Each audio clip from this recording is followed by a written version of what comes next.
नमस्कार, मी श्यामसुंदर राजाराम मालवणकर नेमळे. तर मी श्रीराम फायनान्समध्ये 2013 साली डंपरसाठी लोन अप्लाय केलं होतं. ते लोन वगैरे सगळं झालं आणि गाडी मी 13 मध्ये नोव्हेंबर महिन्यात मी गाडी त्यांनी माझ्या ताब्यात दिली. मी गाडी कंपनीला लावणार होतो. तिथे मी गाडी घेऊन गेलो. तर गाडी नावावर नसल्यामुळे कंपनीने काय मला सपोर्ट केला नाही. गाडी पहिली नावावर करा असं बोलले. त्याच्यामुळे गाडी मी धंद्याला लावू शकलो नाही आणि 2015 मध्ये गाडी त्यांनी जानेवारीमध्ये गाडी ते घेऊन गेले श्रीराम फायनान्स. आता किती आणि आता ते माझ्याकडे 69,60,000 रुपयांची मागणी करतायत. गाडी नावावर करण्यासाठी मी त्यांच्याकडे त्यांनी माझ्याकडे 50,000 रुपयाची मागणी केली होती. त्याच्यातील मी 25,000 रुपये त्यांना दिले. तरी पण ते काय नावावर करायची प्रोसेस त्यांनी काय केली नाही. आणि अनंत केरकर म्हणून ते तिथे ऑफिसमध्ये होते. त्यांनी हे 25,000 रुपये घेतलेत, पण माझ्या नावावर काय गाडी केलेली नाही. अशा प्रकारे माझ्यावर अन्याय झालाय, माझी फसवणूक झाली. नमस्कार.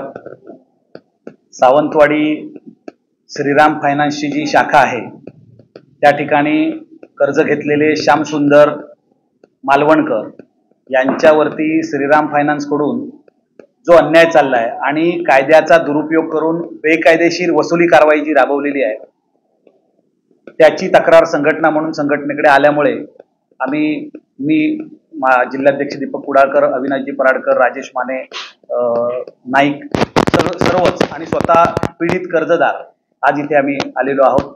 आज आपल्या समोर सर्वच लोकांना एक आवाहन करतो की श्रीरामकडनं हा मालवणकरांच्या बाबतीत झालेला जो अन्याय आणि त्यांच्या बाबतीत चालवलेली जी बेकायदेशीर वसुली आहे त्याला न्यायालयीन दाद तर मागतोच आहोत, पण हा मुद्दा आणि हा चाललेला अन्याय एवढा विचित्र प्रकारे चाललेला आहे हा जनतेसमोर, समाजासमोर आणि प्रशासनासमोर आणण्यासाठी आम्ही येणाऱ्या 11 फेब्रुवारीला सकाळी 10:30 वाजता श्रीराम फायनान्सचं जे सावंतवाडीतलं कार्यालय आहे त्या कार्यालयाच्या बाहेर आम्ही धरणे, निदर्शने, आंदोलन करणार आहोत आणि त्याच्या नियोजनाची आज आमची बैठक आहे.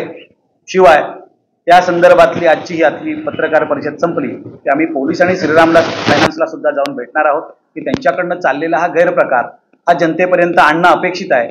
आणि मी आपल्या माध्यमातून आवाहन करतो की असे गैरप्रकार जे अन्य कोणाच्या बरोबर होत असतील तर ते सहन न करता निर्भीडपणे तक्रार करणं आवश्यक आहे. मग ते फायनान्स कंपनीचे असू देत, बँकांकडचे असू देत, खाजगी सावकारीचे असू देत किंवा छोटे स्मॉल फायनान्स, ग्रामीण कुटासारखे जे काही आता दारोदारी अवेळी जाऊन लोकांच्या दारात बसणे, आया बहिणींना विचित्र चुकीचं बोलणे, या बाबतीतले जे काही प्रकार चाललेले आहेत, एक निर्भीड वातावरण असणं गरजेचं आहे आणि त्या वातावरणामध्ये अशा तक्रारी येणं गरजेचं आहे. त्या तक्रारी जास्तीत जास्त आल्या पाहिजेत. जास्तीत जास्त प्रशासनाला कळलं पाहिजे की हे अन्याय चुकीच्या पद्धतीने लोकांच्या दारात जाऊन कर्ज वसुली चालली आहे, कायद्याचा दुरुपयोग चाललाय.